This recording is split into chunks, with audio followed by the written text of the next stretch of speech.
Hello बच्चों, let's read out a question first. If f of x is equals to x minus 4, x minus 5, x minus 6, x minus 7, then we have to choose the correct option out of this given 4.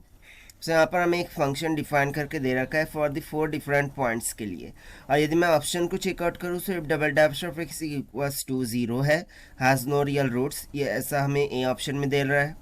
B option में दे रहा है कि 3 roots of f dash of x is equals to 0 lie in 4 comma u union 5 comma 6 union 6 comma 7, और इस तरीके से हमें further options given है।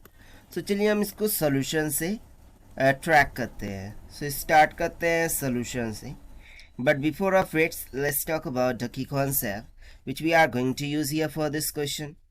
सो if you remember, so we know that the Rolle's theorem, ठीक, हमने रोल्स थ्योरम के बारे में थोड़ा सा पढ़ रखा है कि यदि मेरे पास कोई एक फंक्शन f हो, ठीक है, and function f is continuous बोल दिया जाए कि वो कॉन्टीन्यूअस है in close interval of a comma b, और वहीं पर बोल दिया जाए कि वही f इज डिफरेंशिएबल, ठीक है, वो कैसा है, डिफरेंशिएबल भी है in open interval of a comma b। So इससे हमें ये समझ में आता है कि there is a point c exist such that कि जो एफ डैश ऑफ एक्स होगा this will be equals to 0, ठीक है, in the interval of a comma b. So भाई इसी कंसेप्ट का हमें यहाँ पर यूज़ करना है। सो स्टार्ट करते हैं हम यहाँ से। सबसे पहले फंक्शन को लिख लेते हैं। F of x is equals to दे रखा है एक्स माइनस का 4, एक्स माइनस का 5, x minus में 6 and x minus में 7. So if you see that, so there are total 4 functions, right? And if you see at the value of x is equals to 4, या फिर x is equals to 5, या फिर x is equals to 6, या फिर x is equals to 7, यदि मैं यहाँ पर सब्स्टिट्यूट करूँ, सो हमें f of x का वैल्यू इक्वल्स टू 0 मिलने वाला है। सो इससे हमें ये समझ में आ रहा है कि जो गिवन फंक्शन है वो कॉन्टीन्यूअस है in the interval of a comma b, और डिफरेंशिएबल भी है in the interval of a comma b, right. अब वो इंटरवल क्या होंगे वो हमें यहाँ पर डिसाइड करना होगा। So according to Rolle's theorem, यहाँ पर हम बोल सकते हैं ना कि by Rolle's theorem we can say that कि जो एफ डैश ऑफ एक्स होगा this will be equals to 0, and इसके पास 3 रूट्स होने, ठीक है, यानी कि इसके इट हैज़ द 3 सॉल्यूशंस, इसके टोटल 3 सॉल्यूशंस हो जाएंगे। सो मैं मान लेता हूँ कि जो फर्स्ट सॉल्यूशन है वो x1 है, दूसरा x2 है, और थर्ड x3 है, जहाँ पर x1 ये बिलोंग कर रहा होगा फर्स्ट इंटरवल को। अब वो फर्स्ट इंटरवल हम कहाँ से कहाँ तक डिसाइड कर सकते हैं। सो देखिए इसको यदि मैं नंबर लाइन पर रिप्रेजेंट करूँ, सो देखिए एक्स इज इक्वल्स टू 4 है, 5 है, 6 है और 7 है।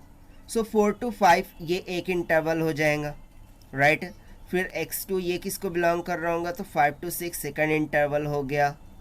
फिर 6 to 7 थर्ड इंटरवल हो जाएगा। सो x3 बिलोंग कर रहा होगा 6,7 को। सो इसके अकॉर्डिंग हम सिंपली बोल सकते हैं ना कि 3 roots F dash of X exist. यहाँ से हम सिंपली बोल सकते हैं कि 3 roots F dash of X exist.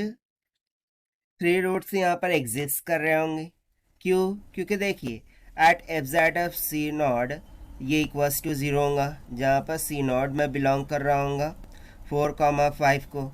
Similarly F dash of C1 will be equals to 0, जहाँ पर C1 बिलोंग कर रहा होगा 5,6 इंटरवल को, and F dash of C2 बोल देते हैं this will be equals to 0, ठीक है ना, जहाँ पर C2 बिलोंग कर रहा होगा 6,7 को। सो इसमें 3 रूट्स क्या कर रहे होंगे, एग्जिस्ट कर रहे होंगे।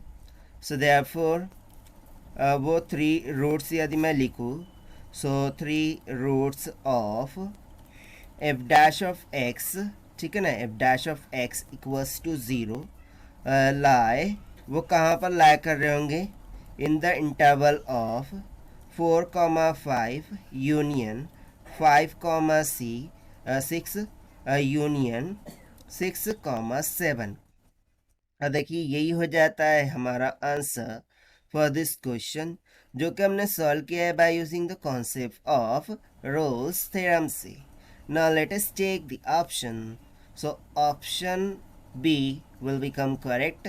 So this is the required solution. I hope you understood well. Best of luck. Thank you.